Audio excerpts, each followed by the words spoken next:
देखिए देखिए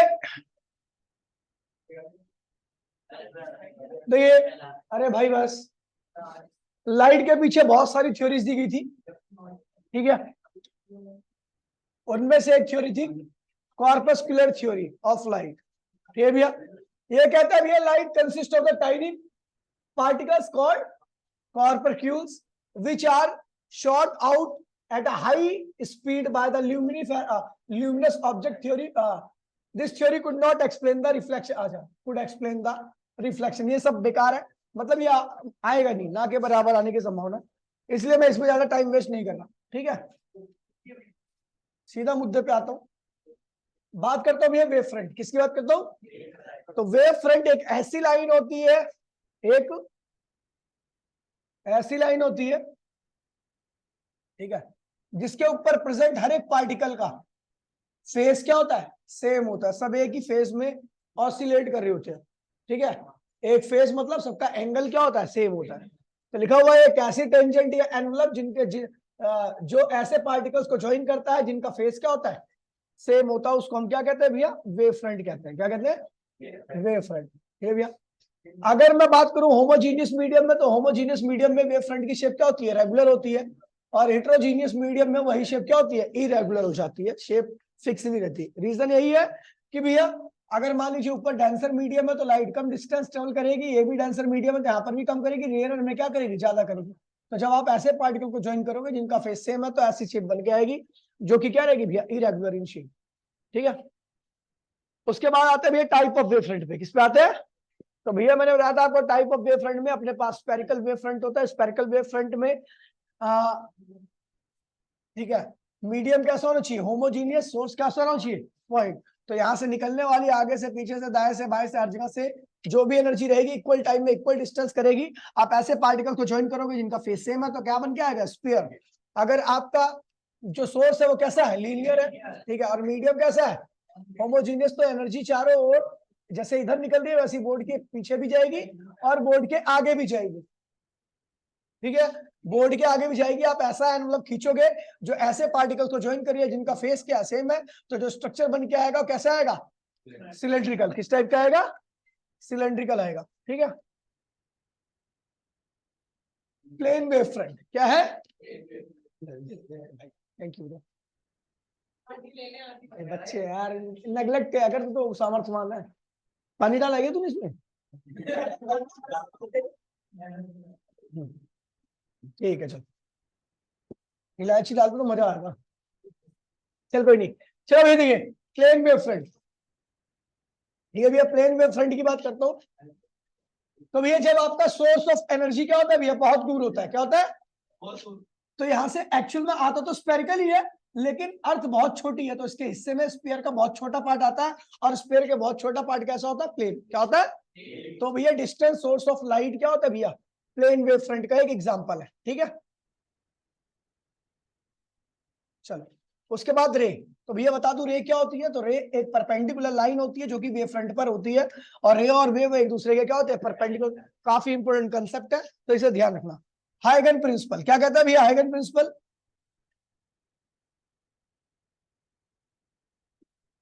हाइगन प्रिंसिपल देखिए देखिए हाइगन प्रिंसिपल की 3 स्टेटमेंट है जो आपको याद रखनी है, ठीक है। और ये बड़ी बेसिक सी है, मैंने 100 बार बता रखा होगा इन स्टेटमेंट्स को, ठीक है। तो देखिए, ठीक है, each point on the wave front act as a fresh source of new disturbance. Wave front पे जितने भी पॉइंट्स होते हैं सब कैसा बिहेव करते हैं? फ्रेश सोर्स की तरह। सब अपनी अपनी वेव क्रिएट करते हैं, सब अपनी अपनी वेव क्रिएट करते हैं, ठीक है। कॉल्ड सेकेंडरी वेव्स और वेवलेट, ठीक है। कल मैंने आपको बताया था वेवलेट और वेव्स एक ही होती है, याद है? ठीक। Secondary wavelets spread in all direction. जो सेकेंडरी वेवलेट्स होती है वो चारों ओर क्या होती है भैया? फैलती है। चारों ओर क्या होती है भैया? फैलती है। कितनी स्पीड से? लाइट की स्पीड से। कितनी स्पीड से? फिर लिखा हुआ new wave front at any point. अगर आप उनको ज्वाइन करते हो तो क्या बनता है भैया? जितनी भी वेवलेट ऐसे पार्टिकल्स है जिनका फेस क्या है भैया? सेम है, उनको जब आप ज्वाइन करोगे तो क्या आएगा? Wave front. क्या आएगा? Wave front. यही लिखा हुआ है इसको याद रखना, इसमें और कुछ ज्यादा नहीं आता लिखना। ठीक है, अब देखिए ये आया मेन चीज, रिफ्लेक्शन बाय वेव थ्योरी आने की संभावना 100%। ठीक है, शेयर कर दूंगा टेलीग्राम पे, देख लेना।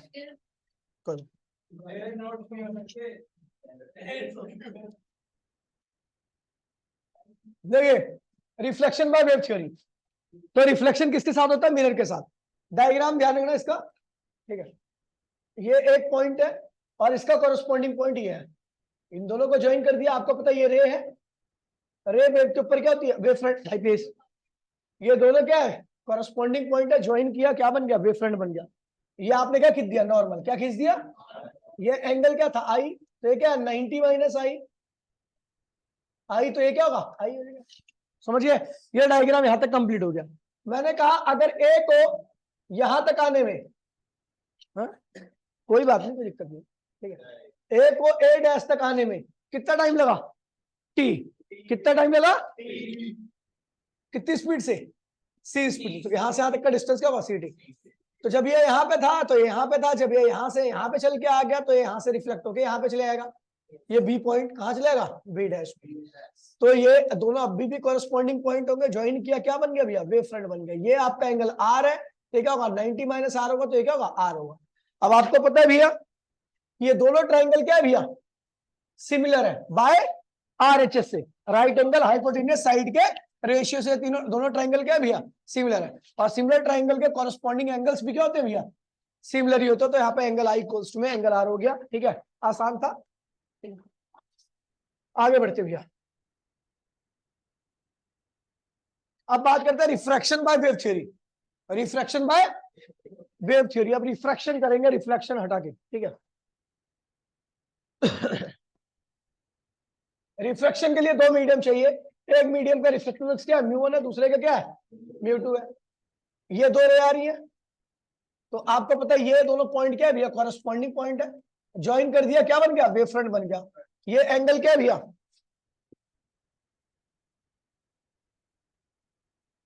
ये आपका नॉर्मल है। ये एंगल क्या है? आई। ये 90 माइनस आई, और ये क्या हो गया? आई हो गया। मैंने कहा ए जब यहाँ पे था तो बी यहाँ पे था, दोनों कॉरेस्पॉन्डिंग पॉइंट है। अच्छा, इस वाले मीडियम में लाइट की स्पीड क्या है? c1 है, और यहाँ पर क्या है? c2 है। ये रेयर है और ये क्या है? डेंसर है। ठीक है, तो मैंने कहा इस वाली रे को, ये मान ली मैंने नाम भी दिया होगा पहले, फर्स्ट, और ये इसको दिया था सेकंड। फर्स्ट रे को यहाँ से यहाँ तक आने में कितना टाइम लगा? टी। कितना टाइम लगा? कितनी स्पीड से? तो डिस्टेंस कितना ट्रेवल किया होगा? c1 इंटू में टी। कितना किया होगा? तो जब ये यहाँ पे था तो यहाँ पे था, जब ये यहां से चल करके यहां पर आ गया तो ये क्या होगा? अंदर आएगा दूसरे मीडियम में, क्योंकि डेंसर में आ रहा है, तो क्या होगी? नॉर्मल की तरफ थोड़ा क्या होगा? बैठ जाएगा। अभी भी दोनों कॉरेस्पॉन्डिंग पॉइंट है, ज्वाइन कर दीजिए, क्या बन गया? Wave front. क्या बन गया? Wave front. ठीक है, अच्छा अपने को पता है ये एंगल क्या है? आर है, तो क्या होगा? 90 माइनस आर, तो ये क्या होगा? आर होगा। अब हम देखिए ये एंगल आपका आई है और ये 90 डिग्री है, ऐसी ये 90 डिग्री। हमने क्या निकाल लिया? साइन आई की वैल्यू। साइन आई क्या होता है? इस ट्राइंगल में देखिए परपेंडिकुलर, साइन होता है परपेंडिकुलर अपॉन में हाइपोटेन्यूस। परपेंडिकुलर क्या है? C1T। हाइपोटेन्यूस क्या है? ए, और ये क्या है? B dash, A B dash. ऐसे साइन आर निकाल लीजिए। तो देखिए यहाँ पर आपका ये लाइट की स्पीड क्या थी इस वाले मीडियम में? c2। और कितने टाइम लगा? जितना टाइम यहाँ पे दिया था उतना टाइम यहाँ पे दिया था। c2 इंटू में t का डिस्टेंस होगा, तो क्या होगा? पर c2 इंटू में t, और बेस क्या होगा? A B dash. ये दोनों को डिवाइड कीजिए तो आपका आएगा दोनों पे साइन आई अपॉन में साइन आर, और इक्वल्स टू में क्या होगा? c1 अपॉन में c2। इसको लिख दोगे म्यू2 अपॉन में म्यू1। क्रॉस मल्टीप्लीकेशन कर दिया, लॉ ऑफ रिफ्रैक्शन आ गया। ठीक है, आगे बढ़ते हैं भैया। ठीक है, behaviour of wave front with the prism lens and mirror. तो आपके प्रिज्म लेंस और मिरर से जो वेव फ्रंट का बिहेवियर है वो किस प्रकार से चेंज होता है? देखिए, ठीक है, आपने क्या किया? प्रिज्म लिया, ठीक है, इसको एक प्लेन वेव फ्रंट छोड़ा है, ये प्लेन वेव फ्रंट। आपको पता है एक जो पार्टिकल है उसको इतना बड़ा डिस्टेंस ट्रेवल करना पड़ता है, जो कि क्या है? डेंसर है।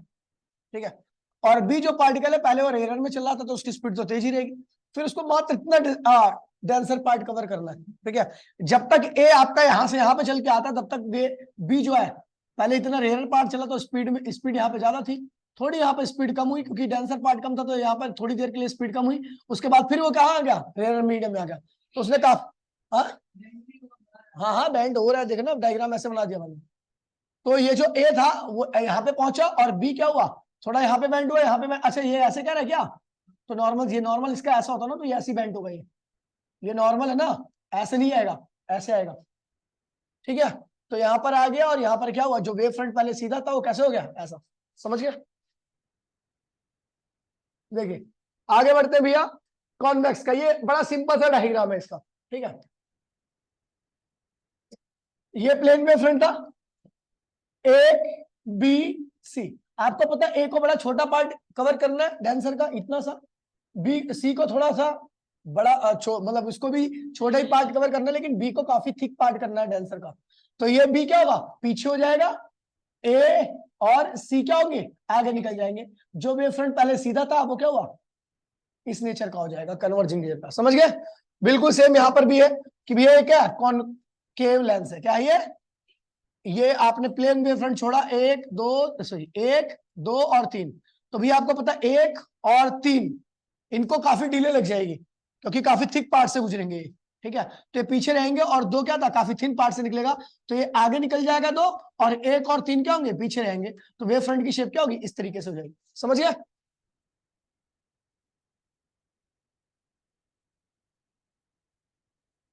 ठीक है, मिरर के साथ तो भैया देखिए बिल्कुल सेम फंडा है, मिरर के साथ भी, ठीक है। ओए, मिरर के साथ बड़ा सिंपल सा फंडा है मिरर, ठीक है। आपका कैसा है, कन्वर्जिंग मिरर है। तो भैया ये आपने प्लेन छोड़ा है, एक दो तीन, एक रिफ्लेक्ट होकर यहाँ पे चला है, तीन रिफ्लेक्ट होकर यहाँ पे चला है, लेकिन दो का अभी कहाँ जाना है, यहाँ जाना है, फिर वापसी आना है, इसलिए एक और तीन से क्या होगा, पीछे हो जाएगा, वो क्या हो जाएगा, एक आगे आ जाएगा, तीन आगे आ जाएगा, और दो अभी यहाँ पे आएगा, फिर वापसी यहाँ पे आएगा, तो पीछे हो जाएगा। तो वेव फ्रंट की शेप क्या होगी, बदल जाएगी, समझ गए भैया। इस तरीके से आप बिहेवियर ऑफ वेव फ्रंट देख सकते हो, प्लेन वेव फ्रंट, ठीक है।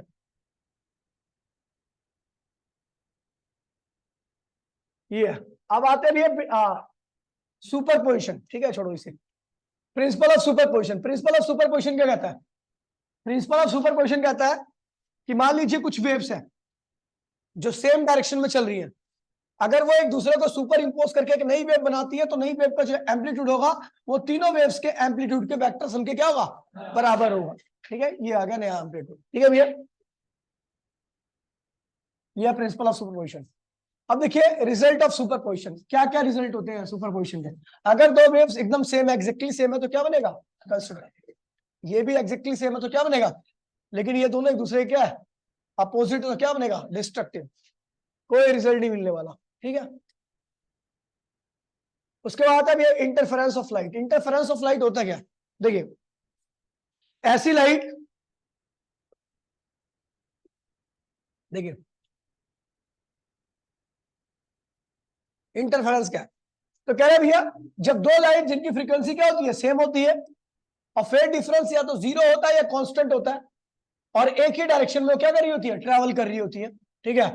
तो इंटरफेरेंस के बाद कुछ जगह पर आपका मैक्सिमम बन जाता है, इंटेंसिटी ज्यादा होती है, और कुछ जगह पर क्या होता है, मिनिमम बन जाता है, इंटेंसिटी कम हो जाती है। इसी को हम क्या कहते हैं भैया, इंटरफेरेंस ऑफ लाइट, क्या कहते हैं इसे। इसका नॉर्मली एक और डेफिनेशन है, री distribution of light energy, light energy का रीडिस्ट्रीब्यूशन, कहीं पर ज्यादा कहीं पर, इसी को हम क्या कहते हैं, इंटरफेरेंस ऑफ लाइट, ठीक है। फिर आता है भैया आपका वाईडीएससी, ठीक है। भाई जिसके पास नोट्स नहीं है तो मैं रिकमेंड करूंगा, ये नोट्स बहुत अच्छा लिखा है इस बच्चे ने, आज इसमें थोड़ी बहुत कमी थी तो वो मैंने इसमें हटवा दी सुबह की क्लास में, ठीक है, उसने करेक्ट कर लिया होगा, बाकी इसने बहुत अच्छा लिखा हुआ है, तो यहाँ से लिख सकते हो आप, ठीक है। जिसका नहीं है पढ़ के लिखना, तब ज्यादा बेटर रहेगा आपके लिए, ठीक है। यंग डबल स्लिट एक्सपेरिमेंट जो है वो इंटरफेरेंस को बताता है, ठीक है भैया। इंटरफेरेंस होने के लिए दोनों वेव्स क्या होनी चाहिए, कोहेरेंट होने चाहिए, और दो इंडिविजुअल वेव मतलब दो अलग अलग वेव्स कभी भी कोहेरेंट नहीं हो सकते, इसलिए इन्होंने पहले क्या किया, एक सोर्स लिया, क्या लिया, सोर्स लिया, सोर्स को दो स्लिट से पास कराया, जब दो स्लिट से पास कराया तो एक वेव यहां से निकली, एक वेव यहां से निकली, इसलिए दो वेव की तरह बिहेव करने लगी, ठीक है भैया। अब यहाँ पे क्रस्ट पहले S1 मतलब सोर्स कह दो स्लिट कह दो, एक ही बात है, ठीक है। यहां से वेव निकालो, जब यहां से वेव निकालोगे तो आप S2 को बिल्कुल भी नहीं देखोगे, ठीक है। तो यहां से वेव निकाल दिया, crust rough crust rough crust rough crust rough, ऐसे निकाल दो। और बिल्कुल जिस तरीके से आपने S1 से निकाली है, बिल्कुल S2 से भी ऐसे निकालो। तो आप देखोगे कई पॉइंट ऐसे मिलेंगे जहां पर दो वेव्स एक दूसरे को क्या कर रही है, इंटरसेक्ट कर रही है। क्या कर रही है? जहां पर आपकी वेव्स, ध्यान दीजिए भैया, जहां पर वेव्स का क्रस्ट क्रस्ट ट्रफ ट्रफ एक दूसरे को इंटरसेक्ट करेगा, वहां पर क्या बनेगा भैया, कंस्ट्रक्टिव। और जहां पे क्रस्ट और ट्रफ इंटरसेक्ट करेंगे वहां पर क्या बनेगा भैया, डिस्ट्रक्टिव। ये फिनोमिना ऐसी लगातार क्या होगा, चलता रहेगा। जहां पर आपके क्रस्ट क्रस्ट ट्रफ ट्रफ एक दूसरे को इंटरसेक्ट कर रहे हैं, ओवरलैप कर रहे हैं, वहां पर कंस्ट्रक्टिव इंटरफेरेंस होगा। जहां पर क्रस्ट और ट्रफ ओवरलैप कर रहे हैं, वहां पर क्या होगा, डिस्ट्रक्टिव इंटरफेरेंस होगा। ठीक है भाई, आगे बढ़े। ये पूरे वही लिखा हुआ है, ठीक है। चलो इसको भी पढ़ के बताता हूँ। लिखा हुआ है द लाइन्स, क्या लिखा हुआ है, लीडिंग टू, हाँ भाई भाई बता दिया, वही लिखा हुआ है, बेकार में क्या पढ़ूं मैं। देखिए, condition of constructive and destructive interference. Constructive और डिस्ट्रक्टिव की क्या क्या कंडीशन है, तो देखिए भैया, यस आया ऑनलाइन, नहीं आया, चलो भैया देखिए, देखिए भैया condition of constructive and destructive, तो हमने देख लिया पहली वेव क्या थी, ए साइन ओमेगा टी थी। दूसरी क्या है भैया, B sine omega T plus 5। अच्छा, दोनों का मैं अभी वाइड एससी नहीं कर रहा, यंग डाइवर्सिटी वाला एक्सपेरिमेंट वाला नहीं कर रहा, मैं नॉर्मल बता रहा हूं, ठीक है। अगर इंटरफेरेंस होगा तो दोनों वेव्स क्या होनी चाहिए, कोहेरेंट। कोहेरेंट मतलब दोनों की फ्रीक्वेंसी क्या होनी चाहिए, सेम, और दोनों सेम डायरेक्शन चलनी चाहिए। एम्पलीट्यूड हमने अभी क्या लिया, दोनों का डिफरेंट ले लिया, ठीक है। तो पहली वेव ये थी, दूसरी वेव ये थी। सुपरपोजिशन के बाद क्या हुआ, दोनों एड अप होगी, ठीक है, ऐड होगी, ठीक है। उसके बाद, ठीक है, दोनों के ऐड होने के बाद ध्यान दीजिएगा, ठीक है, दोनों के ऐड होने के बाद आप इसको साइन ए प्लस बी का फॉर्मूला खोलिएगा, ठीक है। तो ये हो जाएगा sign A cos B cos A sine B, B की मल्टीप्लाई मैंने दोनों में कर दिया, ठीक है भैया। उसके बाद इन दोनों में से साइन को कॉमन ले लिया, ये बचा और ये बचा।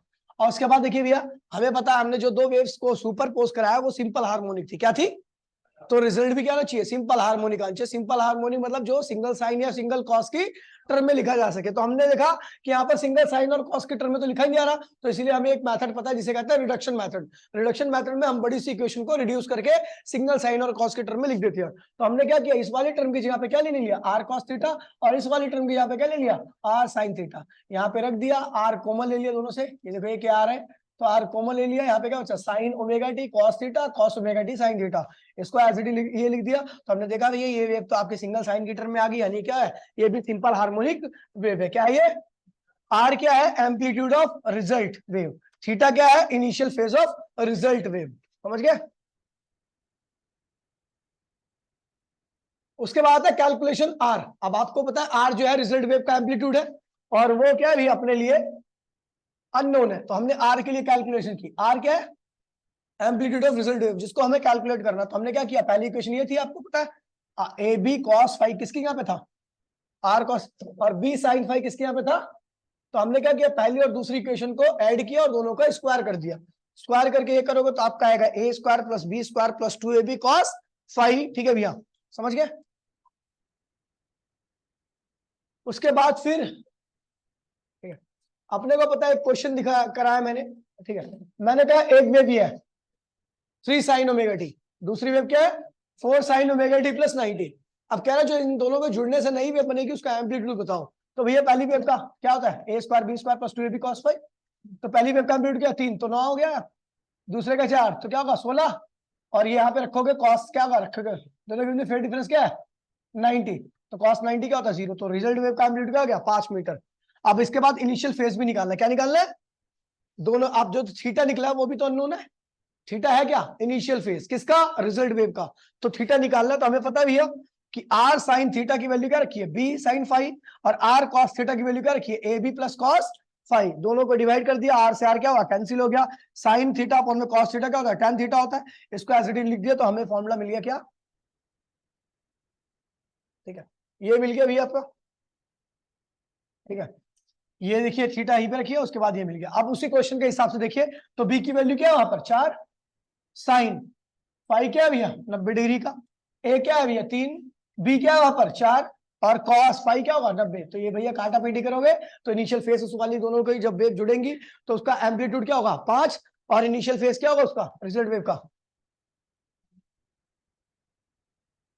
ये। उसके बाद है भैया इंटेंसिटी, क्या आती है, तो इंटेंसिटी निकाल रहे भैया, तो इंटेंसिटी निकालने के लिए अपने को पता ही है इंटेंसिटी इक्वल्स में क्या होता है k टाइम्स ऑफ एम्पलीट्यूड का स्क्वायर।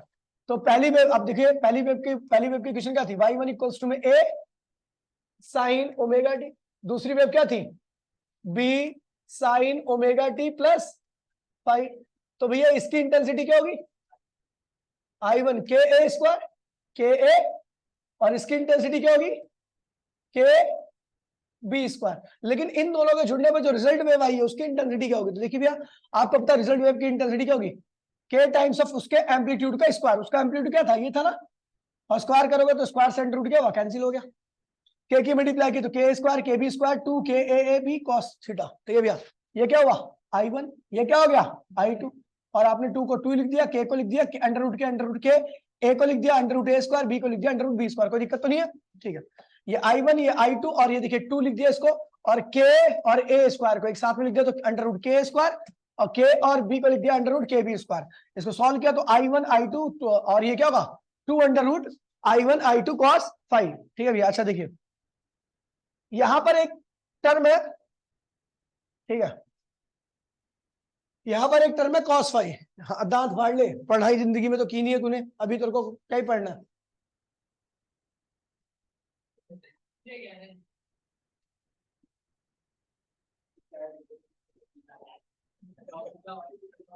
देख देख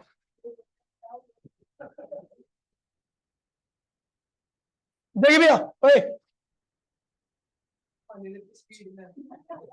दिक्कत तो ये है ना समझ में, जिस उसे ही नहीं आता जिसने पहली बार पढ़ाई नहीं है। अगर थोड़ा बहुत अगर 5% भी पढ़ा होता ना तो आराम से समझ में आता है। जिसको 5% भी आता होगा ना, मैं गारंटी दे रहा हूँ, जिसने देखा भी होगा पहली बार में, वो मैं उसे कितना भी तेज पढ़ा दूं उसको समझ में आएगा। पूछ ले, जिससे पूछ ले, मैं कुछ नहीं बोलूंगा, तू खुद पूछ लियो, जिसने अगर देखा भी है ना उसे समझ में आएगा।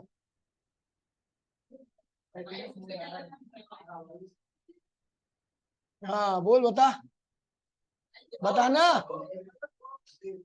काल्टे 2 क्वेश्चन जो कराए थे, कह रहा आज तो मेरे को समझ में आ रहा, जिया को क्यों नहीं आ रहा।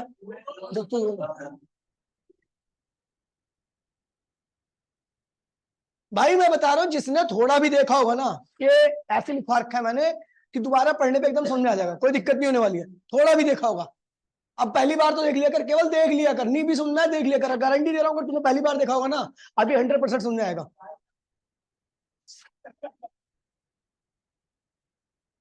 हाँ हेलो, हाँ जी 3000 रुपये मिल गए मेरे को।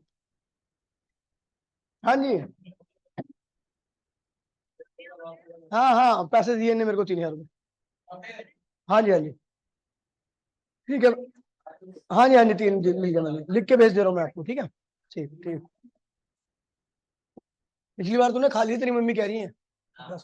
ओए देखिए भाई प्लीज, तो अपने को पता भैया इंटेंसिटी का फॉर्मूला ये आ गया I1 plus I2 2 under root I1 I2 cos 5। cos 5 क्या है भैया इंटरफेरेंस फैक्टर, सुन लीजिए भैया इंटरफेरेंस फैक्टर। अब मैं बोलूंगा कंस्ट्रक्टिव जब होगा तो आपको पता है कंस्ट्रक्टिव इंटेंसिटी क्या होती है मैक्सिमम आती है, और मैक्सिमम जब ही होगी जब cos 5 की वैल्यू क्या होगी मैक्सिमम, और cos 5 मैक्सिमम जब होता है जब cos 5 की वैल्यू क्या होती है +1, क्या होती है। अब +1 कब कब आता है, तो या तो 0 हो cos के साथ, या 2 पाई, या 6 पाई। अगर इसको जनरलाइज वैल्यू लिखेंगे तो क्या होगा 2n पाई। n कहां से स्टार्ट हो रहा है 0 से, ठीक है भैया। तो फाई की वैल्यू क्या आ गई, अगर फाई की वैल्यू आपकी ये हो तो आपको कॉस की वैल्यू हमेशा क्या मिलेगी +1, क्या मिलेगी +1 मिलेगी, और आपकी इंटेंसिटी क्या होगी मैक्सिमम होगी, ठीक है। अब देखिए यहां पर डायग्राम से बता रखा है। अच्छा हाँ एक बात और ध्यान रखना, अगर आपको पता है कोई वेव लैम्डा ऐसे डायग्राम में ऐसा लैम्डा बना दूं, ये क्या है यहां से यहां तक का डिस्टेंस, तो ये लैम्डा पाथ है, क्या है जो वेव ने कवर किया है, लेकिन इसने कितना फेस कवर किया है तो 2 पाई। तो मैं जब भी बोलूंगा लैम्डा पाथ है तो उसमें कितना फेस होगा, 2 पाई का। लैम्डा पाथ में 2 पाई का फेस होगा, तो पाई में कितना पाथ होगा, लैम्डा बाय 2 का। तो आप इससे आसानी से कन्वर्ट कर सकते हो, ज्यादा दिमाग लगाने की आवश्यकता ही नहीं। ठीक है, मैंने कह दिया भैया, अभी मैंने तो कहा था कि किस पे आपको कंस्ट्रक्टिव मिलेगा, 2n पाई पर। तो 2 पाई की जगह पे हमने क्या लिख दिया, लैम्डा लिख दिया। तो ये क्या बन गया, पाई फाई नहीं हुआ, ये पाथ बन गया। क्या बन गया, दो वेव्स के बीच में इतना फेज हो या इतना पाथ हो तो क्या होगा, कंस्ट्रक्टिव। मैंने डायग्राम बनाया था आपको समझने के लिए, चलो उस डायग्राम पे आते हैं। ठीक है, ये देखिए मैंने कहा कि इन दोनों में अगर दो वेव्स के बीच में फेज डिफरेंस 0 हो तो पाथ भी क्या होगा, ठीक है भैया, और एन की वैल्यू आपको पता है 0 होगी सो। ठीक है, तो अब देखिए पाथ डिफरेंस और फेज डिफरेंस 0 होने का मतलब है कि दोनों वेव एक ही पॉइंट से स्टार्ट कर रही है, एक ही पॉइंट पर क्या हो रही है, खत्म हो रही है, फिर एक ही पॉइंट पर, समझ गए। तो इस केस में क्रस्ट क्रस्ट और ट्रफ ट्रफ ओवरलैप कर रहे हैं, क्या बन रहा है भैया, कंस्ट्रक्टिव इंटरफेरेंस। क्या बनेगा भैया, ब्राइट फ्रिंज। ठीक है, अब देखिए मैंने कहा फेस कितना डिफरेंस है, 2 पाई का, या क्या पाथ में कितना डिफरेंस है दोनों वेव के। इसका मतलब ये होगा कि एक वेव चली अकेले ही, जब उसकी एक साइकिल कंप्लीट होगी, जब उसने दूसरी साइकिल स्टार्ट की तभी उसके साथ एक लाल वेव और चलेगी। ठीक है, तो अभी भी देखो, अभी इस वाले पॉइंट पे ए पॉइंट की बात करूं तो ए पॉइंट पर जो आपकी ब्लू वेव है, ठीक है, उसका कितना फेस है, 2 पाई का, और जो आपकी रेड वेव है उसका फेस कितना है, 0। दोनों में डिफरेंस कितना है, 2 पाई का। इतना फेस डिफरेंस है, इतने फेस डिफरेंस में आप देख रहे हो क्रस्टस और ट्रफ्टस फिर ओवरलैप करने लगे, फिर क्या बन रहा है, कंस्ट्रक्टिव इंटरफेरेंस। ठीक है, अब देखिए इन दोनों वेव्स के बीच में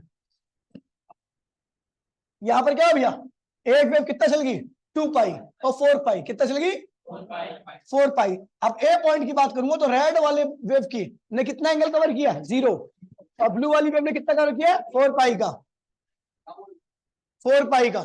तो दोनों के बीच में कितना फेज डिफरेंस है, 4 पाई का, और कितना पाथ डिफरेंस है, 2 लैम्डा का। क्या है, तो इसमें क्रस्टस और ट्रफ्टफ ओवरलैप कर रहे हैं इस कंडीशन में, और क्या बनेगा, कंस्ट्रक्टिव। देखिए अच्छा, इंटेंसिटी ऑफ रिजल्टेंट वेव तो आपको पता ही है, मैंने बताया था इस केस में आपकी जो इंटेंसिटी होगी रिजल्टेंट वेव की कंस्ट्रक्टिव में, cos फाई की वैल्यू क्या लेनी है आपको, +1। क्या लेनी है, +1। तो यहां पर आप +1 रखोगे तो आपकी इंटेंसिटी कंस्ट्रक्टिव में ये होगी। और आप ये डायरेक्टली ये भी यूज कर सकते हो, YDSC में जब देखोगे तो YDSC में दोनों इंटेंसिटी क्या होती है, बराबर होती है। तो आपको जो नई वेव मिलेगी उसकी कंस्ट्रक्टिव से जो इंटेंसिटी मिलने वाली क्या बनेगी, 4i। क्या मिलेगी, एक वेव की इंटेंसिटी आई है तो नई वेव की इंटेंसिटी क्या होगी, जो रिजल्ट 4i क्या होगी, जहां पर कंस्ट्रक्टिव बना है। ठीक है, अब आते हैं भैया एम्पलीट्यूड पे, किस पे आते हैं, एम्पलीट्यूड। तो अपने को पता है भैया एम्पलीट्यूड में भी कंस्ट्रक्टिव का ही कर रहे हैं, तो cos फाई की वैल्यू क्या होगी, +1 यहाँ पे रखो तो भैया क्या हुआ, a+b। और YDSC करो तो दोनों पे क्या होंगी, बराबर होंगी। तो एम्पलीट्यूड क्या होगा, मैक्सिमम होगा, ये क्या होगा, 2x। क्या होगा, मतलब एम्पलीट्यूड क्या होता है, डबल हो जाता है। देखिए फिर उसके बाद है भैया डिस्ट्रक्टिव इंटरफेरेंस में। डिस्ट्रक्टिव के लिए भैया आपको पता है cos फाई की वैल्यू क्या होगी, इंटेंसिटी क्या होनी चाहिए, मिनिमम। इसके लिए cos फाई भी क्या होनी चाहिए, cos फाई की मिनिमम वैल्यू क्या होगी, -1 कब मिलता है, पाई, 3 पाई, 5 पाई पे। इसको जनरलाइज करोगे तो क्या होगा, 2n + पाई, 2n + 1 पाई। अच्छा यहाँ पर +1 लगा रखा है इसलिए आप कहां से स्टार्ट करो, 0 से। अगर -1 लगा रखा हो तो क्या से स्टार्ट करते, 1 से स्टार्ट करते। तो आपने देखा भैया कि इस वाले फेस पर आपको क्या मिलेगा, डिस्ट्रक्टिव, और इस वाले पाथ पर भी क्या मिलेगा आपको। कैसे लिखा हमने ये वाला, तो हमें पता पाई की वैल्यू क्या होती है, λ/2 होती है। तो जैसे लैम्डा पाई की जगह पे λ/2 रखा तो क्या बन गया, पाथ। क्या बन गया, तो इतना पाथ, इतना पाथ, इतना पाथ अगर दो वेव्स के बीच में है डिफरेंस तो आपको क्या मिलेगा, डिस्ट्रक्टिव। इतना फेज, इतना फेज, इतना फेज है तो क्या मिलेगा, डिस्ट्रक्टिव। चलो डायग्राम से समझते हैं इसको एक बारी। ठीक है, देखिए diagram number first, diagram number first में मैंने कहा भैया दोनों के बीच में कितना फेज डिफरेंस है, एन की वैल्यू क्या है, या कितना पाथ डिफरेंस है। आपको पता है पाई में इतना पाथ का डिफरेंस होता है। भाई सही बता रहा हूँ, कोई फर्क नहीं पड़ता मुझे, मेरे को कोई बिल्कुल भी फर्क नहीं पड़ता। ठीक है, एक वेव यहां से ब्लू वाली चली, जब इसने आधी चल लिया तो कितना फेस कवर कर लिया, पाई का, और कितना पाथ कवर कर लिया, λ/2 का। जब ये नीचे आने लगी तो रेड वाली ऊपर चली, तो रेड वाली का, इस वाली पॉइंट की बात करूंगा तो रेड वाली का फेस क्या होगा यहाँ पर 0, लेकिन ब्लू वाली का क्या होगा, पाई। दोनों के बीच में फेस डिफरेंस कितना है, पाई का। तो इसका क्रस्ट आ रहा है, इसका, ये दोनों कैंसिल कर रहे हैं, क्या मिल रहा है। अभी देखिए कितना फेस है दोनों के बीच में, 3 पाई का। तो 1 2 3, 3 पाई हो गया। अब जब ये चौथा पाई करने लगी तभी रेड वाली चली, तो रेड वाली का फेस इस वाले पॉइंट के लिए क्या होगा 0, और ब्लू वाली कितना होगा 3 पाई। दोनों के बीच डिफरेंस कितना है 3 पाई का। और पाथ की बात करोगे तो λ/2 λ/2 λ/2 3 λ/2 आ रहा है, क्या रहा है। तो भैया आप देखिए यहाँ पर क्रस्ट और ट्रफ आ रहा है, फिर क्या मिलेगा डिस्ट्रक्टिव। तो भैया इस तरीके से हमने किया यहाँ पर, ठीक है, डायग्राम समझ में आ गया होगा आपको, ठीक है।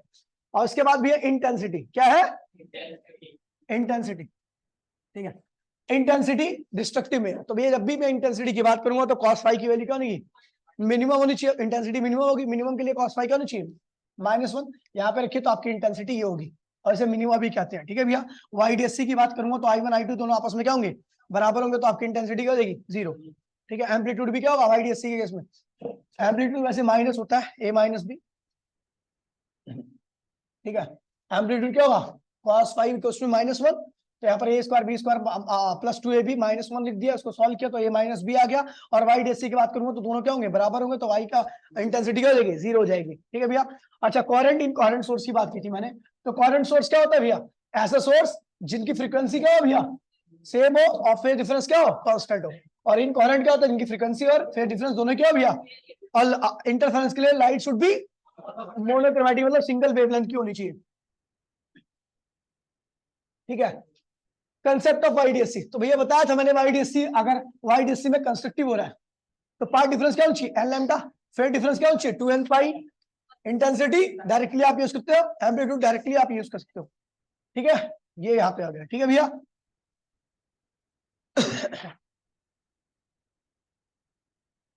ठीक है, ये क्वेश्चन है, क्वेश्चन मैंने 100 बार का रखे हैं तो इसलिए मैं नहीं कर रहा था, ठीक है। Position of dark and bright spot, ठीक है भैया, position of dark and bright fringe, ठीक है। तो भैया अपने को पता है यहां से एक वेव निकली, यहां से एक वेव निकली, अब इस पॉइंट पर क्या हो गया, इंटरफेरेंस हो गया। अब ये इंटरफेरेंस किसी भी प्रकार का गेट खोल दे, ये या तो ये चला दे और गेट खोल दे, ठीक है, कर दे, चला दियो,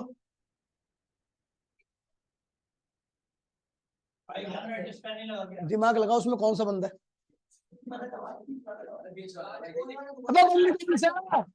चलाने के लिए बोल रहा हूँ।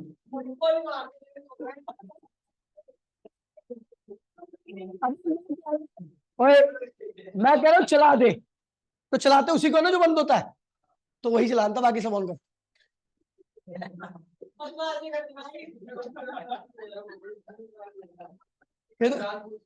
ये तूने जिया का रिकॉर्ड तोड़ा आज, तूने जिया का रिकॉर्ड तोड़ दिया। देखिए देखिए इस पी पॉइंट, भाई प्लीज, इस पी पॉइंट पर किसी प्रकार का इंटरफेरेंस हुआ है, चाहे कंस्ट्रक्टिव या डिस्ट्रक्टिव, वो इस बात पर डिपेंड करेगा कि यहां से जो वेव निकल के गई है और यहां से जो वेव निकल के गई है उनके बीच में पार्ट डिफरेंस कितना है, कितना है। अब देखते हैं तो वो कैसे निकाला गया, यहाँ से वेव की लंबाई और यहाँ से वेव की लंबाई का डिफरेंस, डिफरेंस कितना है, इतना है, इतना है ना भैया। अच्छा ये ध्यान रखना, ये डी बहुत ज्यादा दूर है, ये डी और ये वाला डी क्या बहुत छोटा है, तो ये रे ऑलमोस्ट क्या होंगी, पैरेलल, क्या होंगी। अब इन दोनों के बीच में डिफरेंस निकालने के लिए हमने कहा कि यहाँ से परपेंडिकुलर खींच दिया, ये परपेंडिकुलर इसके ऊपर, और आपको पता है ये इसके ऊपर ही परपेंडिकुलर होगा। अगर इस लाइन के साथ इसने थीटा एंगल में रखा है तो आपको पता है ये क्या होगा 90 माइनस थीटा, और ये परपेंडिकुलर, ये अगर 90 माइनस थीटा तो ये क्या होगा थीटा। तो अपने को पता लग गया छोटा सा ट्राइंगल, ये ट्राइंगल बन गया, इस ट्राइंगल का परपेंडिकुलर क्या है भैया डेल्टा पी, पार्ट डिफरेंस, और हाइपोटेन्यूज क्या है स्मॉल डी, ठीक है भैया, हो गया। अब हमने late path difference between S1 S2P, S2P ये रहा, S1P ये रहा, उनके बीच में पार्ट डिफरेंस क्या है डेल्टा, इस डेल्टा P की वैल्यू अपने को निकालनी है, ठीक है भैया। तो हमने क्या किया भैया, कंडीशन रखी है, और आपको पता है एंगल यहाँ पर हम जो भी यूज कर रहे हैं सब क्या है छोटे हैं, ठीक है भैया। तो साइन की वैल्यू निकालिए, कहाँ पे ट्राइंगल में, जो छोटा सा ट्राइंगल बताया, तो परपेंडिकुलर क्या था उसका डेल्टा P, हाइपोटेन्यूज क्या था स्मॉल डी। अब एक सामने से आपको ट्राइंगल बना था, यहाँ पे डी था, और ये बीच से एकदम ये क्या था वाई एन था, क्या था ये थीटा एन था, क्या था। तो भैया आपने यहाँ से tan थीटा निकाल लिया, tan क्या है भैया परपेंडिकुलर क्या है वाई एन, और बेस क्या है भैया कैपिटल डी। तो अपने को पता है एंगल छोटे हैं तो साइन और tan आपस में क्या होते हैं, बराबर होते हैं, ठीक है। साइन और tan आपस में क्या हो गया for small angle, small angle. देखो कितना अच्छा लिख रखा है इस लड़के ने, मैं बता रहा हूँ, लिख क्या हो गया, एक नंबर ही कटेगा जैसे इसने लिख रखा है, जो मैंने लिखवा रखा है वही लिख रखा है। और ऐसे ही बच्चे मैंने देखा 2-3 बच्चों के नोट्स जो काफी अच्छे होते हैं। हाँ अरे वो क्या नाम उसका, हॉस्टल के, अच्छा लिखता हूँ कौशल। और ऐसे नोट्स वही लिखता है ना जिसको समझ में आता है एक्चुअल में। और दूसरी बात यह है कि भैया वो चीजों को समझता है और सुअर वही क्लास में बैठता है। ठीक है, ओए इधर देखिए भैया, ओए सुन लो, अभी दोनों को मारूंगा। तो वाई एन की वैल्यू हमने निकाल ली। वाई एन क्या है भैया? पोजीशन। कौन सी पोजीशन? Linear position. कौन सी? अगर एंगुलर पोजीशन निकालनी है तो कैपिटल डी हटा दो, क्या होगा? ये हट जाएगा। तो क्या होगा? डेल्टा पी अपॉन में स्मॉल डी। ठीक है, अब हमने कहा भैया point P is the place of constructive interference. क्या निकाला? मुमताज अगर तेरी पीठ मसाला मांग रही तो बता, वैसे ही दे दूं। मैं दूंगा, सांस भी निकलेगी 2-3 देर। आशिम बोल।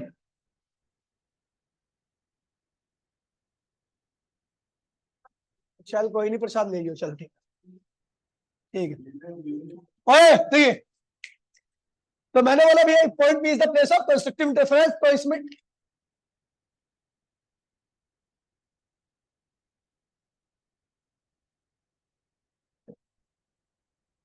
ठीक है, अब देखिए भैया कंस्ट्रक्टिव है तो भैया पार्ट डिफरेंस दोनों वेव्स के बीच में क्या होगा? एन लैम्डा का। तो हमने ये लिख दिया। ये क्या है? Linear position. ये क्या है? और एंगुलर निकालनी है तो थीटा n इक्वल्स में क्या होगा? एन लैम्डा अपॉन में स्मॉल डी। मैंने कहा कैपिटल डी लगा दो, सबसे बढ़िया तरीका। ठीक है भैया। और उसके बाद भैया अगर point P is the place of destructive interference तो इसका मतलब क्या हो भैया? कि भैया पार्ट डिफरेंस क्या हो? 2n+1 लैम्डा अपॉन में 2। ये देखो point P is the place of destructive interference, ये लिखा हुआ है ना। तो यहाँ पे एन की वैल्यू कहां से स्टार्ट हो रही है? 0 से। क्योंकि आपने 0 से क्यों स्टार्ट कर रहे हो? क्योंकि यहाँ पर +1 लिया हुआ है। -1 लेते तो क्या होता? 1 से स्टार्ट करते। समझ गए भैया? चलो अब देखिए पोजीशन। ठीक है, यहाँ पर बता रखी है भैया कि ये कौन सी पोजीशन देगा? Linear position. अब यहाँ से ये पता लगेगा भैया कि अगर मैं बोलूंगा पहला मिनिमा कहां पर है तो एन की वैल्यू क्या रखोगे? 0। सॉल्व करोगे जो वैल्यू आएगी वो बताएगा कि ओ के रिस्पेक्ट में, ओ ये था ना, ओ ये था, तो यहाँ से कितनी दूरी पर मिलेगा पहला मिनिमा।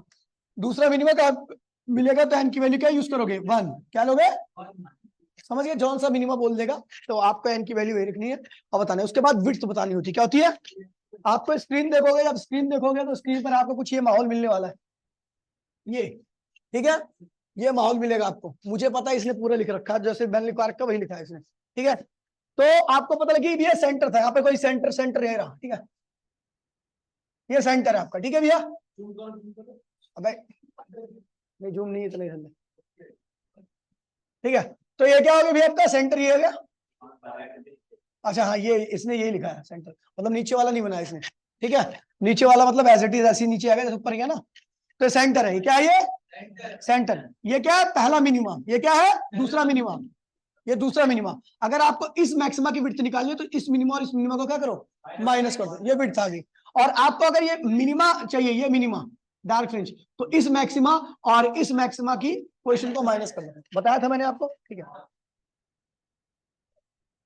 ठीक है भैया? तो ये आ गया आपको। उसके बाद फिर कंडीशन फॉर सस्टेन इंटरफेरेंस। तो सस्टेन इंटरफेरेंस कब कब मिलता है आपको? Wave should be coherent, phase should be constant, light should be monochromatic. इन सारी कंडीशन में आपको मिलेगा। अब अगला पार्ट रह गया, last part, diffraction of light. ठीक है भैया?